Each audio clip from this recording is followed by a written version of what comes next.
بسم الله الرحمن الرحيم.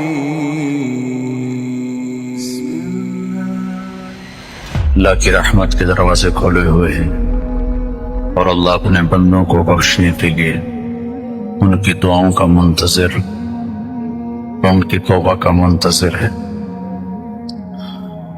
یا ایھا الذین آمنوا توبوا الی اللہ توبۃ نصوحا.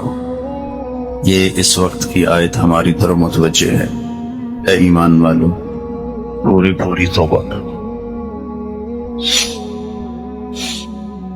عرفات کا عمل میں نے وہاں بیان کیا تھا. جو عرفات کی روح ہے اعمال تو ظاہری، نماز بھی ہے، دعا بھی ہے، ذکر بھی ہے، تلاوت بھی ہے، تسبیح بھی ہے، لیکن یہاں کی جو روح ہے وہ توبہ ہے. آج تک جو اپنی مرضی کی زندگی گزاری، اپنی من چاہی پہ چلے، جو جی میں آیا. ہمارا معیار زندگی کیا ہے؟ جو جی میں آیا کر لیا، جو نہیں آیا نہیں کیا. جن چیزوں کو جی چاہا ان کی طرف چل پڑے، جن چیزوں کو جی نہیں چاہا اس طرف سے رک گئے. یہ ہمارا طرز زندگی ہے. یہاں اللہ سے یہ وعدہ کرنا ہے کہ جو تو چاہے گا وہ ہماری چاہت ہو، جسے تو پسند کرے گا وہ ہماری پسند ہوگی، جسے تو ناپسند کرے گا وہ ہماری ناپسند ہوگی. جدھر چلائے گا چلیں گے، جہاں سے روکے گا روکیں گے. یہاں یہ اللہ سے وعدہ کرنے کی چیز ہے. ہم سب اپنے اللہ سے عہد کریں کہ آج تک جو اپنی مرضی پر چلے اس پر ہم توبہ کریں گے. اور آج اللہ تعالیٰ کی رحمت ایسی معجزن ہے، ہر وقت اس کی رحمت بے پناہ ہے، لامحدود ہے. خاص طور پر آج کے دن اللہ تعالیٰ پہلے آسمان پر اعلان فرما رہا ہوتا ہے کہ میرے بندو، آج تم اتنے گناہ لے کر آؤ جتنے بارش کے قطرے ہیں، اور اتنے لے کر آؤ جتنے ریت کے ذرے ہیں، اور اتنے لے کر آؤ جتنے درختوں کے پتے ہیں، اور اتنے لے کر آؤ جتنے گردش ایام میں بننے والے دن اور رات ہیں. اس کے برابر اگر تم اپنے گناہوں کو لاؤ گے تو آج تمہارا اللہ معاف کرنے کے لیے تیار ہے. ان تابوا فانا حبیبہم. تم توبہ کرو، میں تمہارا دوست ہوں اور ایسا معاف کرتا ہے. عسیٰ ربکم ان یکفر عنکم سیئاتکم. جب توبہ پختہ ہو جاتی ہے تو اللہ گناہوں کا نشان تک مٹا دیتا ہے اور گواہ اس کے ختم کر دیتا ہے. فرشتے جو کرامن کاتبین جن سے ہم کوئی چھپا نہیں سکتے، اللہ تعالیٰ ان کے صحیفوں سے بھی مٹا دیتا ہے، ان کو بھی بھلا دیتا ہے. تکفیر کہتے ہیں چھپا دینا، مٹا دینا. کافر کو کافر اس لیے کہتے ہیں کہ وہ حق کو مٹانے کی فکر کرتا ہے اور حق کو چھپانے کی فکر کرتا ہے، اس لیے اس کو کافر کہتے ہیں. قرآن نے زمیندار کو بھی کافر کہا ہے. آج لفظی معنی میں ہے کہ زمیندار کہتا ہے وہ بیج کو چھپا دیتا ہے، زمین میں بیج کو چھپاتا ہے. کافر کیا کرتا ہے؟ وہ حق کو چھپا دیتا ہے. تو اللہ تعالیٰ کیا کرتا ہے؟ جب توبہ پختہ ہوتی ہے تو اللہ سارے گناہ معاف کر دیتا ہے. صرف معاف نہیں کرتا، چھپا دیتا ہے. صرف چھپاتا نہیں ہے، مٹا دیتا ہے. ایک گواہ اس کا باقی نہیں چھوڑتا اللہ تعالیٰ. اگر انسان گناہ گار ہے، توبہ کر کے بھی ٹوٹ جاتی ہے. اگر اس سے ٹوٹ جائے تو پھر کیا کرے؟ تو اللہ تعالیٰ فرماتا ہے ان استقامت، جب اور جتنی دفعہ تیری توبہ ٹوٹے تو یہ تمہیں شیطان دھوکہ نہ دے کہ ایسی توبہ کا کیا فائدہ، ادھر کرتا ہوں ادھر توڑ دیتا ہوں. تو ایسا نہ کرنا. جب اور جتنی دفعہ ٹوٹے تم میرے پاس آ جانا اور معافی مانگ لینا، تو میں ایسا اپنی رحمت کا پردہ اس کے اوپر چڑھاؤں گا. ایک مثال دیتا ہوں. پیالہ ٹوٹ جائے تو اس کو اگر جوڑا جائے تو جوڑ نظر آتا ہے، اور ٹوٹ جائے، لکڑی ٹوٹ جائے تو جوڑ اس کا نظر آتا ہے۔ تو عقل تو کا مطلب یہ ہے کہ میرے بندے، تیری ہزاروں دفعہ ٹوٹی ہوئی توبہ کو جب تو میرے پاس آنسوں سے پیش کرے گا تو میں اسے ایسے جوڑوں گا کہ اس میں ایک جوڑ بھی نظر نہیں آئے۔ بے جوڑ کی توبہ تیرے حق میں قبول کروں گا اور تیرے ایمان کے برتن کو ایسے واپس کروں گا کہ کہیں جوڑ نظر ہی نہیں آئے۔ تو میرے بھائیوں، اللہ سے مانگو، جتنا مانگ سکتے ہو مانگو، لیکن اس جگہ کا عمل ہے توبہ۔ توبہ کا بڑا خوبصورت مطلب ہے، واپس آنے کو کہتے ہیں توبہ، واپس آ جاؤ۔ کیا خوبصورت لفظ، یا ایھا الذین آمنوا توبوا الی اللہ۔ اس کا جو عام مفہوم مطلب تو ہے کہ تم اپنے گناہوں کی معافی مانگو، یہ مفہوم، لیکن لفظ کا مطلب کیا ہے؟ لفظ توبہ یتوب، توبہ کا مطلب ہے لوٹ آنا۔ تو میں قربان جاؤں اللہ پہ، اللہ کہہ رہا ہے لوٹ آؤ اپنے اللہ کی طرف۔ اور لوٹ آنے میں انتظار کا معنی پایا جاتا ہے۔ آ جاؤ، آ جاؤ، اس میں انتظار کا معنی نہیں ہے، اور لوٹ آؤ اس میں انتظار کا معنی ہے۔ آ بھی جاؤ، لوٹ بھی آؤ، کیا مطلب؟ تیرے انتظار میں ہوں۔ آ جاؤ، کب آؤ گے؟ اس میں انتظار کے معنی پر دلالت نہیں، اور لوٹ آؤ اس میں انتظار کا معنی پوشیدہ ہے۔ تو میں اس رب پہ قربان جاؤں جسے نہ میرے سجدوں کی ضرورت نہ میرے گناہوں کی پرواہ، وہ مجھے کہتا ہے لوٹ آؤ، اب کہاں؟ اللہ، اپنے رب کی طرف واپس آ جاؤ، واپس آ جاؤ۔ تو توبہ کیا ہے؟ اللہ کی طرف واپسی کا سفر ہے توبہ۔ تو یہ عرفات کا خاص عمل ہے کہ جب ہم یہاں سے جا رہے ہوں تو ہماری شکلیں بھی بدل چکی ہوں، اور ہمارے اخلاق بھی بدل چکے ہوں، اور ہمارا کردار بھی بدل چکا ہو۔ ایسا نہ ہو جس شکل کے ساتھ آئے اسی شکل کے ساتھ واپس چلے گئے تو اپنے آپ پر ظلم کیا ہے، اپنے ساتھ دھوکہ کیا ہے، ساری زندگی اپنے نفس کی مانی، اب اللہ کی مان، اب اللہ کے رسول کی مان لے۔ کب تک کوئی جیے گا؟ کب تک کوئی جیے گا؟ اجل ہی نے چھوڑا نہ کسرا نہ دارا، اسی سے سکندر صفات بہارا، ہر ایک لے کے کیا کیا نہ حسرت سے دارا، پڑا رہ گیا سب یوں ہی ڈھاٹ سارا، جگہ جی لگانے کی دنیا نہیں ہے، یہ عبرت کی جا ہے تماشا میں۔ تو اس لیے میں ابھی آپ کے سامنے انشاءاللہ خطبہ نبوی پڑھنے والا ہوں، لیکن دوبارہ یاد دہانی کے لیے میں نے رات والی بات کو دوبارہ دہرایا ہے کہ ہم یہاں اللہ کی بارگاہ میں توبہ کرنے آئے ہیں۔ توبہ کا مطلب یہ نہیں ہوتا کہ اب ہم سے گناہ نہیں ہوگا، ہو جائے پھر بھی ہو جائے، لیکن جب ہو فوراً اللہ سے معافی مانگ جائے۔ کسی بندے پر زیادتی ہو جائے تو اس سے معافی مانگی جائے، اللہ اور بندے آپس میں تعلق ٹوٹ کمزور ہو تو اس پر معافی مانگی جائے۔ تو انشاءاللہ اللہ اپنے فضل و کرم سے ایک دن ضرور ایسا لائے گا کہ اللہ ہمیں پاکیزہ زندگی عطا فرمائے گا، گناہوں سے پاک فرمائے گا۔ تو اللہ کے رسول صلی اللہ تعالی علیہ وسلم نے نمازوں کے بعد پہلے آپ اپنے خیمے میں آ کر آرام کیا، اس کے بعد آپ نے غسل فرمایا۔ گرمی بہت زیادہ تھی اور اپریل کا مہینہ تھا، شدت کی دھوپ تھی، تو آپ نے غسل فرمایا۔ اس کے بعد اپنی اونٹنی کے تیار کرنے کا حکم دیا، پھر آپ نے خطبہ دیا۔ مختصر ہے، آپ کی تقریر لمبی نہیں ہوتی تھی، مختصر ہوتی تھی۔ آپ نے فرمایا کہ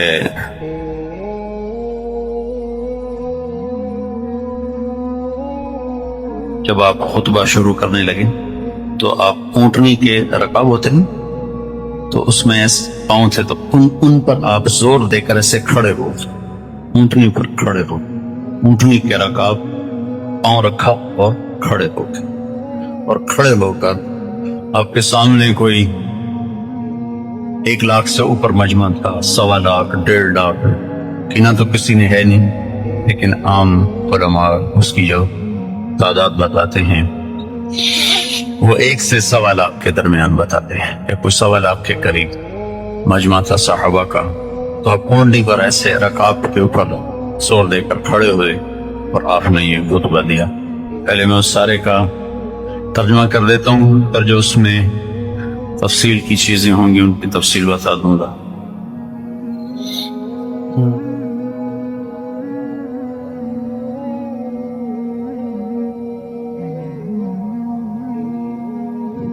دے دو۔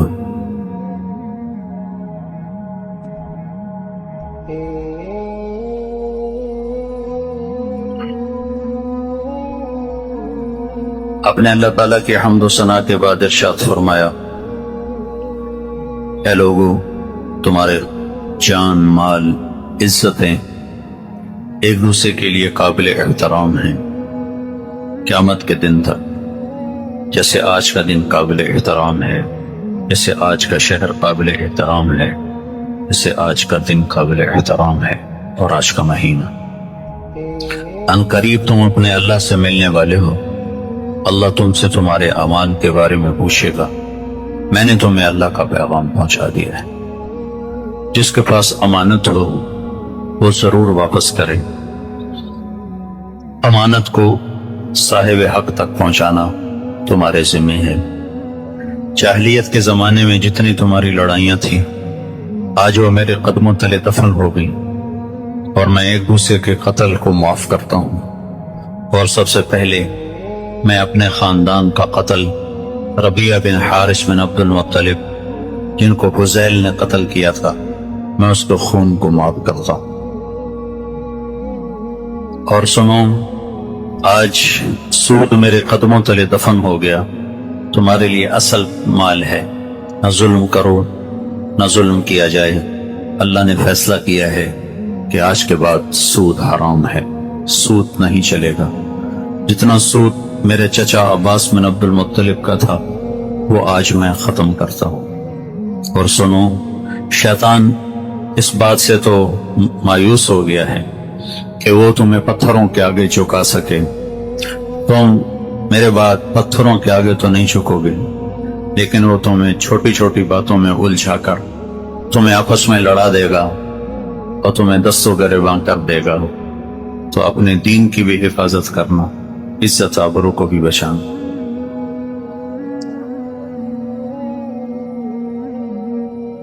مہینوں میں زیادتی کرنا یہ کفر ہے کہ ایک سال اس کو زیادتی کر، ایک سال اس کو حلال کرتے ہیں، ایک سال اس کو حرام کرتے ہیں، تاکہ اللہ کے بتائے ہوئے مہینوں کے دنوں کو پورا کر سکیں۔ تو حرام کو حلال کر دیتے ہیں اور حلال کو حرام کر دیتے ہیں۔ سنو، زمانہ اپنی اصل حیات کی طرف لوٹ چکا ہے۔ جیسے اللہ نے دن اور رات بنائے تھے، سال 12 مہینے کا ہے، اور اس میں 4 مہینے قابل احترام ہیں، ذوالقعدہ، ذوالحج، محرم اور رجب۔ پھر آپ نے فرمایا، اے لوگوں، غور سے سنو، اللہ سے ڈرو، اور میں تمہیں عورتوں کے بارے میں خاص طور پر وصیت کرتا ہوں کہ تمہارے پاس چل کر آتی ہیں، اپنے ذات کے لیے کچھ چیز کی مالک نہیں ہوتی۔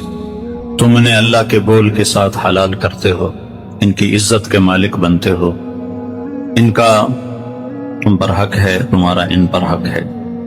تمہارا ان پر حق یہ ہے کہ یہ اپنے تمہارے بستر پر کسی ایسے آدمی کو بیٹھنے نہ دیں جسے تم ناپسند کرتے ہو، اور یہ اپنی عزت کی میں خیانت نہ کریں اور بڑی برائی میں مبتلا نہ ہو۔ اگر یہ عزت میں خیانت کریں تو اللہ نے تمہیں اجازت دی ہے، تم ان سے دوری اختیار کرو، ان کو سزا دو ایسی کہ جسم پہ نشان نہ پڑے۔ اگر یہ توبہ کر لیں تو تمہارے ذمہ ہے ان کو کھلانا بھی، پہنانا بھی اچھائی کے ساتھ۔ لوگوں، میں تمہارے درمیان 2 باتیں چھوڑ کے جا رہا ہوں، اگر انہیں پکڑ کے رکھو گے تو کبھی گمراہ نہ ہوگے۔ ایک میری کتاب ہے، ایک میری سنت ہے۔ لوگوں سنو اور غور سے سنو، مسلمان کا بھائی ہے، کسی مسلمان کے لیے جائز نہیں ہے کہ کسی کے مال کو چھینے اور اس پر ڈاکہ مارے۔ سوائے خوشی سے کسی کے مال کو لینا ناجائز ہے، حرام ہے۔ اپنے اوپر ظلم نہ کرو، اور 3 چیزوں میں خیانت نہ کرنا۔ ایک، اپنے عمل کو اللہ کے لیے خالص رکھنا، اس میں ریاکاری شامل نہ کریں۔ ایک بادشاہوں کو نصیحت کرتے رہنا، ان سے دنیاوی مفاد نہ اٹھانا، اور ایک اجتماعیت کو برقرار رکھنا، جڑ کے چلنا، مل کے چلنا، ٹکڑے ٹکڑے نہ ہونا، فرقوں میں جماعتوں میں نہ بٹ جانا۔ جو دنیا کو آگے رکھتا ہے تو اللہ تعالیٰ اس کی دنیا کو بکھیر کے رکھ دیتا ہے اور مقدر کے سوا پا نہیں سکتا، اور جو آخرت کو آگے رکھتا ہے اللہ اس کے دل کو غنی کر دیتا ہے، اور اس کی دنیا اس کے سامنے ناک رگڑ کر اور جھک کر آتی ہے۔ اللہ اس بندے پر رحم کرے جو میری بات کو آگے پہنچائے، کہ بہت سے سننے والے پہنچانے والوں سے زیادہ سمجھدار ہوں گے۔ اے لوگو، اپنے ملازمین کے بارے میں میں تمہیں اللہ سے ڈراتا ہوں، تمہارے ملازمین کے بارے میں تمہیں اللہ سے ڈراتا ہوں۔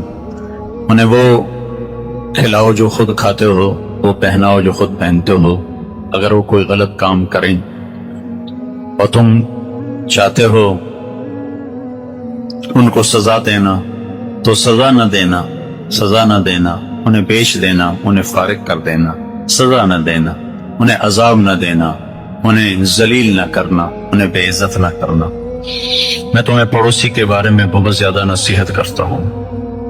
پھر آپ نے فرمایا اللہ نے حقدار کو حق دے دیا ہے، وارث کے لیے وصیت جائز نہیں ہے، بیٹا نکاح سے ہوتا ہے، زنا کا زانی کے لیے پتھر ہے، یعنی اس کو سنسار کرنا ہے۔ جو اپنے خاندان کے علاوہ کسی اور خاندان کی طرف اپنے آپ کو منسوب کرے گا تو اس پر اللہ کی لعنت ہے، فرشتوں کی لعنت ہے، اللہ اس کا کوئی عمل قبول نہ کرے گا۔ کسی سے کوئی چیز تم استعمال کے لیے مانگو تو واپس کرو، دودھ کے لیے جانور مانگو تو واپس کرو، قرضہ چڑھ جائے تو ادا کرو، ضمانت اٹھاؤ تو بھرنے پڑے گی۔ آپ نے ضمانت اٹھائی اور اگلے نے نہیں دیے تو پھر آپ کا دینا ذمہ ہو۔ پھر آپ نے فرمایا کفر اور شرک والے سورج غروب ہونے سے پہلے پہلے عرفات سے نکل جاتے تھے، ہم ان کے طریقے کی مخالفت کریں گے، ہم نکلیں گے جب سورج غروب ہو جائے گا، یہاں تک کہ اچھی طرح غروب ہو جائے گا، پھر ہم عرفات سے نکلیں گے۔ پھر آپ نے فرمایا ان قریب اللہ تم سے میرے بارے میں پوچھنے والا ہے تو تم کیا جواب دو گے؟ تو صحابہ نے کہا ہم کہیں گے انک بلغت واتیت ونصحت، ہم یہ کہیں گے اے اللہ یا رسول اللہ آپ نے پہنچا دیا، ادا کر دیا، نصیحت کر دی۔ پھر آپ نے انگلی اٹھائی اور کہا اللہم اشہد اللہم اشہد اللہم اشہد، 3 دفعہ فرمایا۔ پھر آپ نے کہا لبیک اللہم لبیک انما الخیر خیر الآخرہ۔ خطبے کے آخر میں آپ نے یہ ارشاد فرمایا۔ یہ مختصر سا خطبہ ہے، 23 برس کی محنت کے بعد آپ نے زندگی کا نچوڑ بیان کیا ہے، معاملات کو بیان کیا ہے، اخلاق کو بیان کیا ہے، عبادات کو بیان نہیں کیا۔ عبادات کے بارے میں خطبے میں کچھ نہیں ہے، اس سے پہلے یقیناً آپ نے سارا دین پہنچایا، لیکن جس چیز میں سب سے زیادہ امت نے مبتلا ہونا تھا، 100 میں 5 نمازی پائی جاتی ہیں اور پٹھانوں میں 100 میں 40-50 نمازی ہوتے، لیکن اخلاقیات سب کے صفر ہیں، معاملات سب کے صفر ہیں، اور بعض علاقوں میں عربوں میں 100% لوگ نماز۔ میں چارٹ گیا یہ ابھی فروری میں، تو میں نے پوچھا کتنے فیصد نمازی ہیں، تو وہ کہنے لگا ویسے تو 100% ہیں، احتیاطاً کہتا ہوں 99% نمازی ہوں چارڈن، ویسے تو 100% ہیں، احتیاطاً کہتا ہوں 99% ہوں۔ تو مجھے بڑی حیرت ہوئی، اور واقعی میں نے دیکھا کہ جب نماز کا وقت ہوتا تھا تو ہر طرف نماز ہی نماز ہو رہی ہوتی تھی، اور بازاروں میں اور سڑکوں پر گلیوں میں صفیں بنی ہوتی تھی اور مسجدیں بھی بھری ہوتی تھی۔ تو عبادات کی فضا تو قائم ہے، اخلاقیات اور معاملات یہ مٹ چکے ہیں، بھول چکے ہیں، عرب و عجم بھلا چکے ہیں، پھر ایسا بھولے ہیں کہ بھولنا بھی بھولا چکے۔ تو سب سے زیادہ جس چیز میں ہم نے ہلاک ہونا تھا اس کو سب سے پہلے بیان کیا، تمہاری عزت ایک دوسرے پر واجب اور فرض، تمہارے مال ایک دوسرے کے لیے حرام ہے، تمہارے خون ایک دوسرے پر حرام ہے، ایک دوسرے کا خون نہ بہانا، ایک دوسرے کے مال نہ لوٹنا، ایک دوسرے کی پگڑی نہ اچھالنا۔ تو ان تین چیزوں میں مال کا لوٹنا بھی موجود ہے اور جانوں کا لوٹنا بھی موجود ہے، لیکن جو سب سے زیادہ جس چیز کو لوٹا جا رہا ہے وہ عزتوں کو لوٹا جا رہا ہے، اور پگڑیوں کا اچھلنا اور لوگوں کو بات بات پر بے عزت کرنا اور ذلیل کرنا اور نیکیوں میں سے بھی عیب نکالنا۔ ایک آدمی میں 100 خوبیاں، ایک عورت میں 100 خوبیاں اور ایک کمی ہے، تو فضا ایسی بن چکی ہے کہ 100 خوبیاں نہیں دیکھتے، اس ایک کمی کو اچھالتے ہیں۔ ایک کمی، وہ بھی کوئی انسان ہے، وہ بھی کوئی عورت ہے، وہ بھی کوئی مرد ہے، وہ بھی کوئی بندہ ہے، اور اس کی ایک کمی کو پکڑ کر اس کی 100 کمیوں کو ختم کر دیتی۔ تو اللہ کے نبی نے اس جملے کو، یہی خطبہ آپ نے تینوں دن دہرایا، اور سب سے پہلا جو شروع کیا، تینوں دن یہاں سے شروع کیا، لوگوں ایک دوسرے کی عزتوں کے محافظ بننا، ایک دوسرے کے مال کے محافظ بننا، ایک دوسرے کی جان کے محافظ بننا۔ مال اور جان کے ڈاکے ڈالنے والے تھوڑے لوگ ہیں، لیکن عزتوں کو اچھالنے والا سارا ہی مجمع ہے۔ لاکھ کروڑ میں بھی کوئی ایک ایسا نظر نہیں آتا جو کسی کی بے اکرامی کے بول پر چپ ہو جائے، سننے سے انکار کر۔ مزہ لیتی ہیں عورتیں بھی مرد بھی، لوگوں کے عیب آپس میں بول کر مزہ لیتے ہیں، مزہ لیتے ہیں۔ اس سے بھی اگلا درجہ ہو چکا ہے کہ آپس میں لڑاتے ہیں، ایک دوسرے کو، عزیزوں کو اور اقارب کو آپس میں لڑا کر مزہ لیتے ہیں۔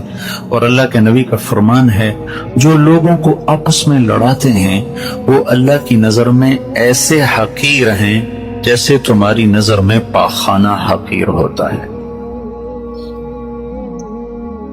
اور سب سے زیادہ جو عزت اچھلتی ہے وہ زبان سے اچھلتی ہے، سب سے زیادہ۔ جتنی زبان کے ذریعے سے عزت اچھل رہی ہے اور پگڑیاں اچھل رہی ہیں، اور جتنا زبان کے ذریعے سے لوگوں کو بے عزت کیا جا رہا ہے، اتنا کسی چیز سے بھی نہیں کیا جا رہا ہے۔ اور اللہ کے نبی نے فرمایا، ابو ذر تمہیں 2 عمل بتاؤں، کرنے میں آسان، اجر میں عظیم، اور اس ذات کی قسم جو میری جان کا مالک ہے، قیامت کے دن کوئی آدمی ایسا عمل اللہ کو دکھا نہ سکے۔ تو ان کا یا رسول اللہ وہ کیا؟ تو آپ نے فرمایا، یہ زبان کی حفاظت اور اچھے اخلاق، ایک زبان کی حفاظت اور اچھے اخلاق۔ تو میرے نبی کا 3 دن مسلسل پیغام ہے۔ پہلے دن کہ اپنی عزتوں کی حفاظت کرو، ایک دوسرے کی عزت کی حفاظت، جان کی حفاظت کرو، مال کی حفاظت کرو، آبرو کی حفاظت کرو۔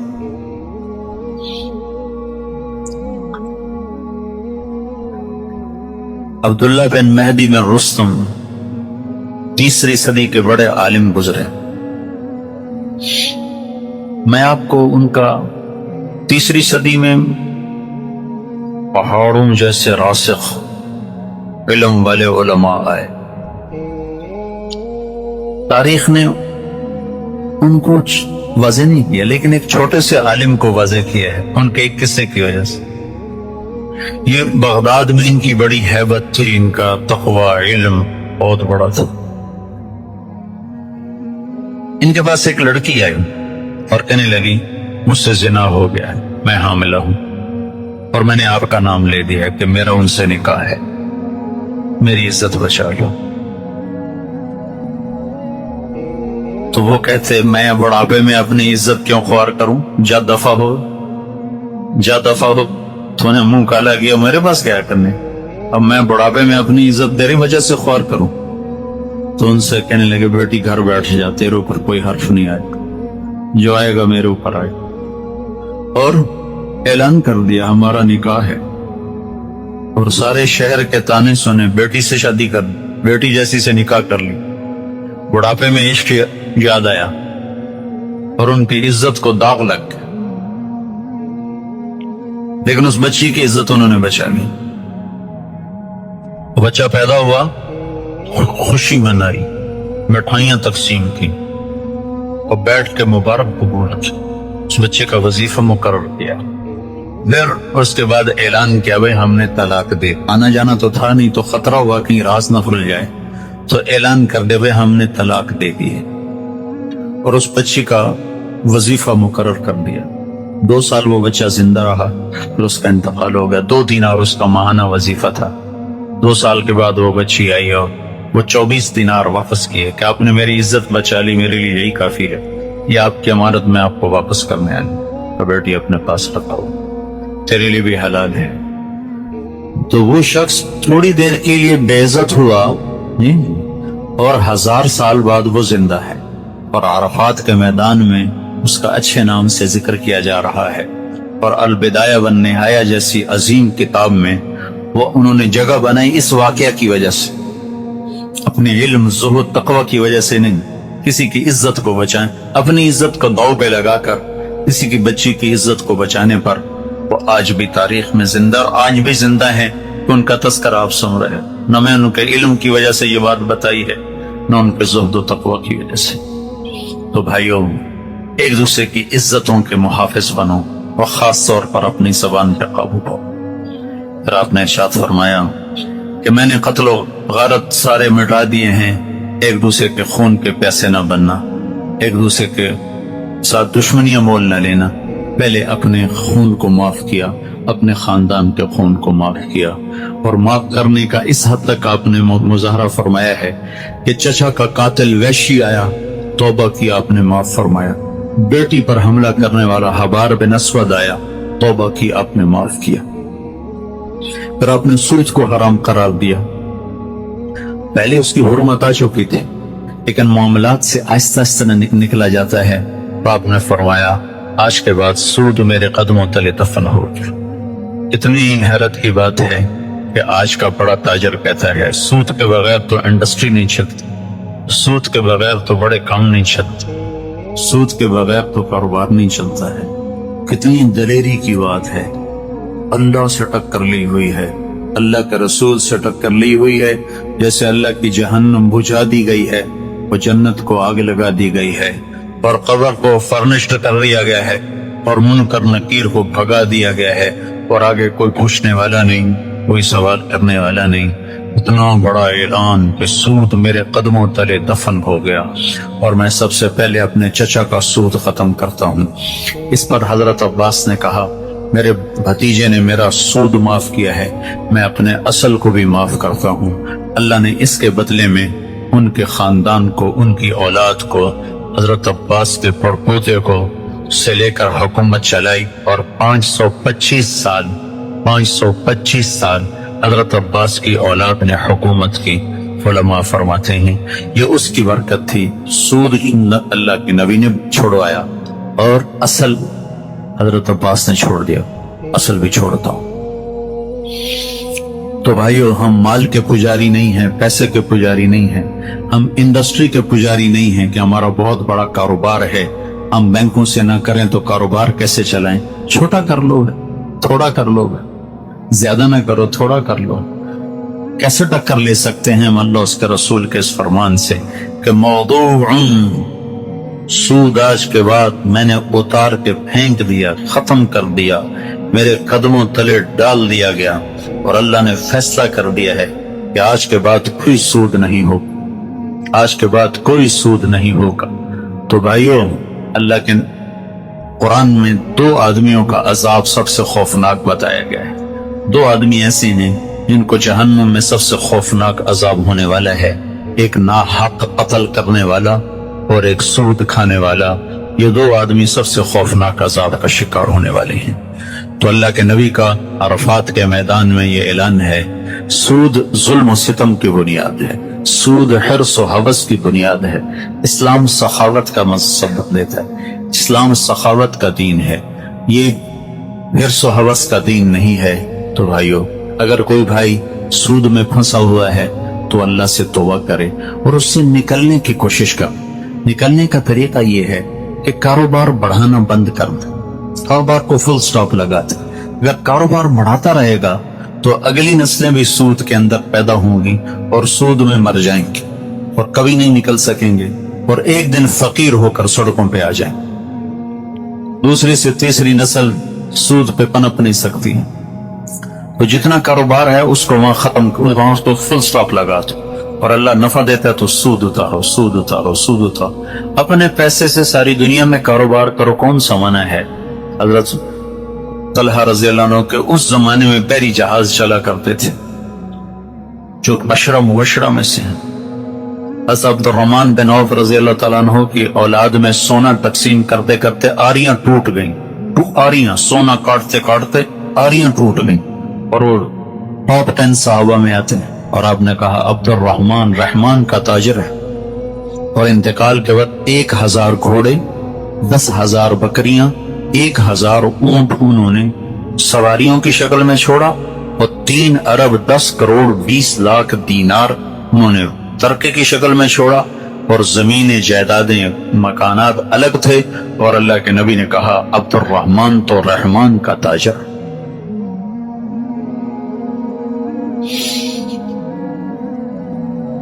پھر آپ نے عورتوں کے بارے میں ارشاد فرمایا کہ عورتوں کے بارے میں اللہ سے ڈرو، یہ کمزور ہیں اور یہ ماں کی شکل میں ہوں۔ تو اللہ کے نبی، میں نے آپ کو وہاں بتائی تھی، عزیزیہ میں روایت بتائی تھی کہ اللہ کے نبی نے فرمایا کاش میری ماں زندہ ہوتی تو میں اس کی ایسی خدمت کرتا کہ میں عشاء کے مصلی پر ہوتا اور میں سورۃ فاتحہ شروع کر چکا ہوتا، اور ادھر سے میری ماں مجھے پکارتی بیٹا محمد، تو میں ماں کی خاطر نماز توڑ دیتا اور میں کہتا لبیک اما جان، میں حاضر ہوں۔ عورت ماں کی شکل میں ہو تو اللہ نے اس کا یہ مقام رکھا ہے، یہ بیوی کی شکل میں ہو تو اللہ تعالیٰ فرماتے ہیں بہترین مسلمان وہ ہے، اللہ کے نبی فرماتے ہیں بہترین مسلمان وہ ہے جو بیوی سے اچھا سلوک کرتا ہو۔ اور آپ نے فرمایا قیامت کے دن سب سے زیادہ میرے قریب کون ہوگا؟ سب سے زیادہ میرے قریب وہ ہوگا جس کے اخلاق اچھے ہوں گے اور جس کا بیویوں کے ساتھ اچھا سلوک ہو، جو بیوی سے اچھا سلوک کرتا ہو اور جس کے اخلاق اچھے ہوں، یہ قیامت کے دن سب سے زیادہ میرے قریب ہو۔ یہ بہن کے روپ میں ہو تو اللہ کے نبی کا فرمان ہے اللہ نے جس کو 2 بہنیں دی اور اس نے ان کا حق ادا کیا اور ان کی شادی کی اور ان کا حق نہ رکھا، ہمارے چاروں صوبوں میں، سرحد، پنجاب، بلوچستان، سندھ میں بیٹیوں کو، بہنوں کو حصہ دینے کا کوئی دستور نہیں ہے، نہ کوئی دیندار دیتا ہے، نہ کوئی بے دین دیتا ہے، نہ کوئی نمازی دیتا ہے، نہ کوئی حاجی دیتا ہے، سارا حصہ بیٹے لے لیتے۔ اور بہنوں کو صرف کیا دیا جاتا ہے؟ جو شادی کے سامان دے دیا بس وہ دے دیا، باقی سارا بیٹوں کے لیے ہے۔ یہ ظلم عظیم ہے، یہ بہت بڑی چوری ہے، بہت بڑا ڈاکہ ہے، یہ اللہ کا حق کھانے والے لوگ ہیں۔ اللہ تعالیٰ نے وراثت کا پورے 2 رکوع وراثت کے لیے اتارے اور قرآن کو عورتوں کے حقوق سے بھرا، اور اس کو ظلم عظیم قرار دیا گیا کہ کوئی آدمی اپنی بیٹی کو حصہ نہ دے یا اپنی بہنوں کو حصہ نہ دے۔ یہ ظلم و ستم ہے، یہ جرم عظیم ہے، سارا رزق حرام ہو جاتا ہے، ساری کمائی حرام ہو جاتی ہے۔ اور اس کے بالمقابل اگر وہ ان کا حق دیتا ہے تو اللہ کے نبی کا فرمان ہے جس کو اللہ نے 2 بہنیں دی اس نے ان کا حق ادا کیا، ان کی شادی کی، اور شادی کے بعد بھی ان کا خیر خبر لیتا رہا تو اس پہ جنت واجب ہو جائے گی۔ یہ بیٹیوں کے روپ میں ہو، پانی دینا، پانی ہے، یہ بیٹیوں کے روپ میں ہو تو اللہ کے نبی کا فرمان ہے جس کو اللہ نے 3 بیٹیاں دی،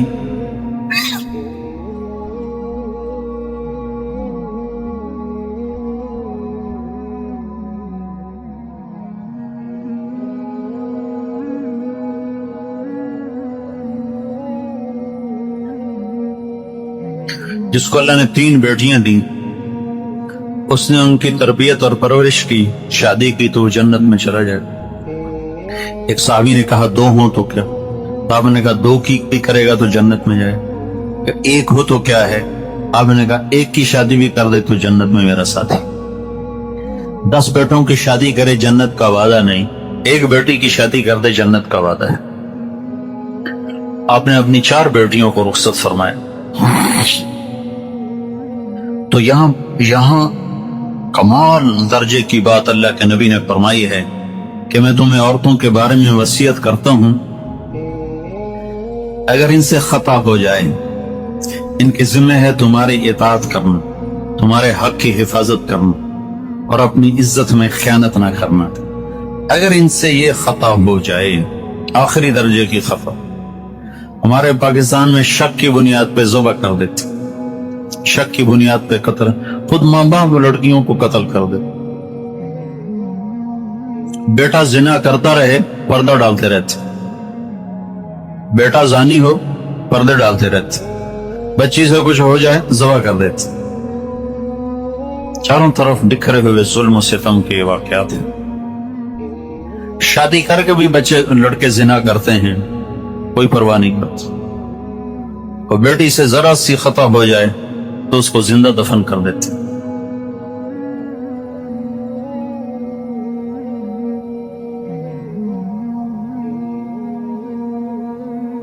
جرم تو دونوں کے لیے برابر ہے، اگر غیرت کا نام ہے تو غیرت تو دونوں کے لیے برابر۔ بیٹا زانی ہو تو ہمارے لیے بے غیرتی نہیں، شادی کر کے بھی بیٹا زنا کر رہا ہو تو ہمارے لیے بے غیرتی کا مقام نہیں، اس کو قتل کرو، یہ میں نہیں کروں قتل کر دو، مقابلے میں کہہ رہا ہوں میں بچی سے نے تو گھر سے قدم نکالا تو اسے قتل کر دیا،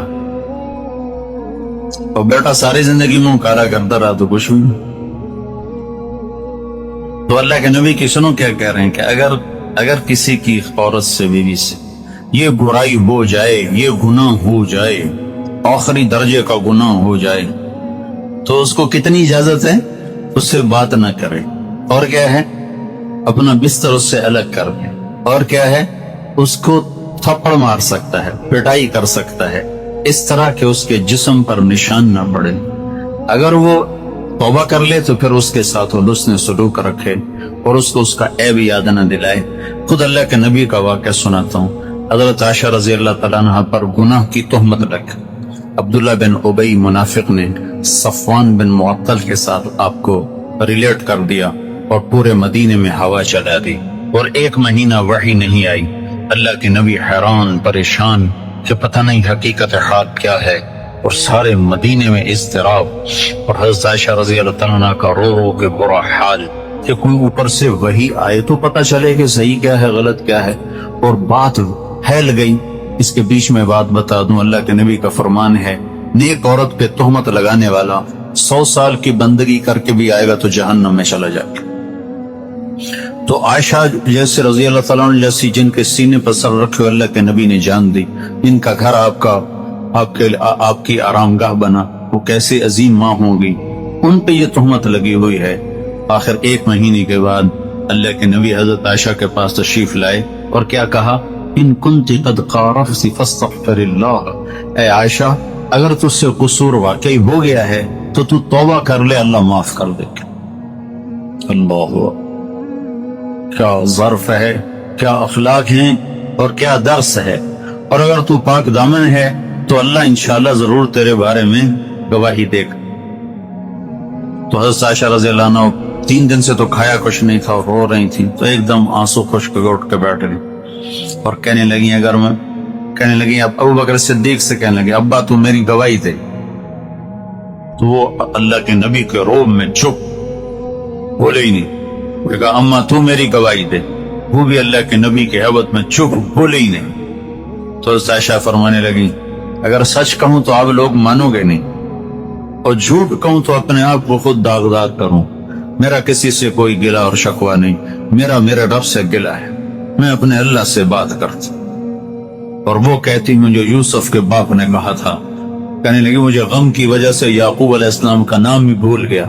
میں نے کہا میں وہ کہوں گی جو یوسف کے باپ نے کہا تھا، فصبر جمیل واللہ المستعان علی ما تصفون، تم نے جو کہنا ہے کہتے رہو، میں صبر کروں گی۔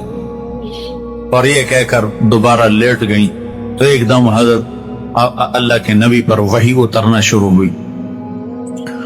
تو جب آپ کا رنگ بدل جاتا تھا پتہ چل جاتا، تو ابو بکر رضی اللہ تعالیٰ نے جب دیکھا نا وحی اتر رہی تو ایسے کانپنے لگے، رنگ ان کا بالکل پیلا زرد ہو گیا اور ایسے کانپنے لگے ایسے۔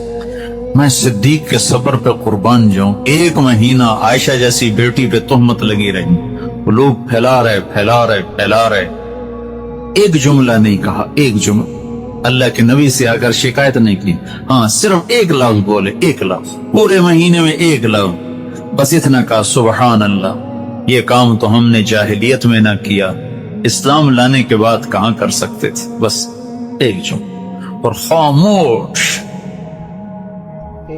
ہم تو آگ لگا دیتے ہیں، کوئی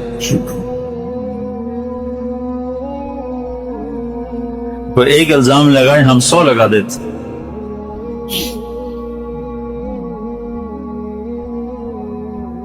تو ابوبکر صدیق کیسے ہو گئے؟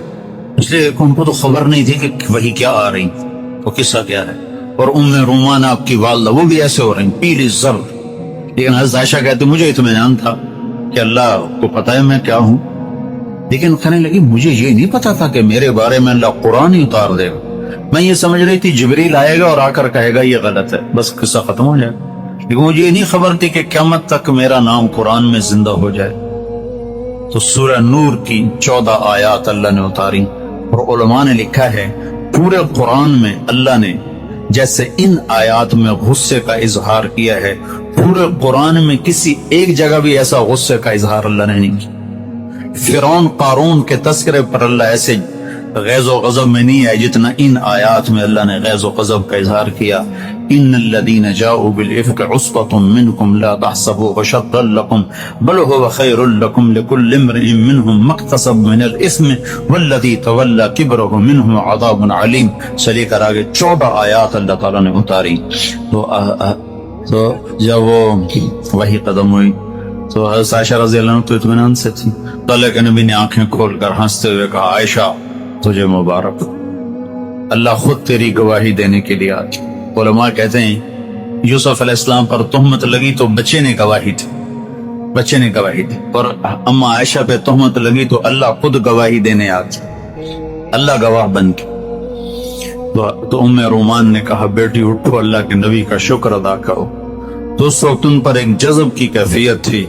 وہ کہنے لگی میں ہرگز ان کا شکر ادا نہ کروں گی، میں اس کا شکر ادا کروں گی جو میرا گواہ بن کے آیا.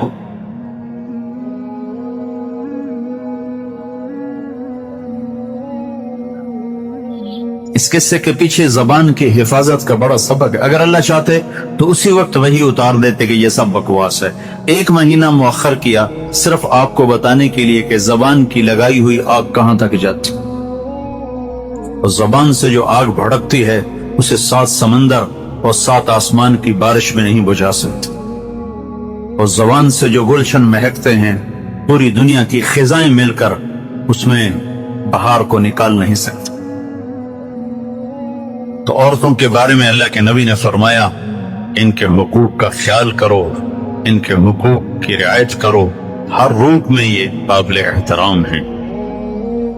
پھر ایک اور بات جو خاص طور آپ نے ارشاد فرمائی اپنے غلاموں کے بارے میں. اب غلام کی جگہ آپ آج ملازمین ہیں کہ اپنے ملازمین کے بارے میں اللہ سے ڈرو، ان کے ساتھ بدتمیزی نہ کرو، ان کے ساتھ فضول گوئی نہ کرو، انہیں ماں بہن کی گالی نہ دو. میں کہا کرتا ہوں کسی بیگم سے پورا ڈنر سیٹ ٹوٹ جائے تو اتنا کہتی او وہ ڈنر سیٹ ٹوٹ گیا.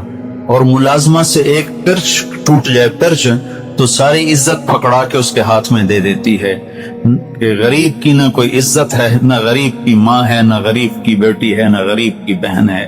نبی نے تو کہا تھا قیامت کے دن مجھے ڈھونڈنا ہو تو غریبوں میں ڈھونڈنا. حضرت انس نے پوچھا یا رسول اللہ قیامت میں آپ کہاں ہوں گے؟ آپ نے فرمایا میں قیامت کے دن اپنی امت کے غریبوں کے ساتھ ہوں.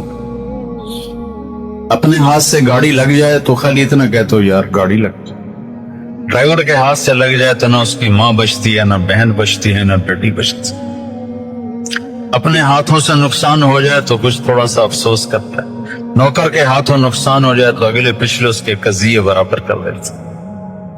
تو آپ نے کہا میں تمہیں خاص طور پر وصیت کر رہا ہوں نوکروں کے ساتھ بدتمیزی نہ کرنا. نہیں تمہارا کام صحیح کرتے انہیں فارغ کر دو. فارغ کر دینا کوئی ظلم نہیں ہے، لیکن ان کو گالی دینا، مارنا پیٹنا، بدتمیزی کرنا. میں وہاں بھی بتا رہا تھا ایک دن وہ کسی بیماری کی وجہ سے بھی نہ تو اس کی 1 دن کی تنخواہ کاٹ لیتے. خود ہوٹل پہ جا کے 20,000 کا کھانا ایک وقت کا کھا لیتے، اور ایک دن نوکر کسی بیماری کی وجہ سے بھی نہ تو اس کی تنخواہ کاٹ لیتے. اس کو تو اس دن کا چولہا بچ گیا نا. موسیٰ علیہ السلام نے اللہ تعالیٰ سے پوچھا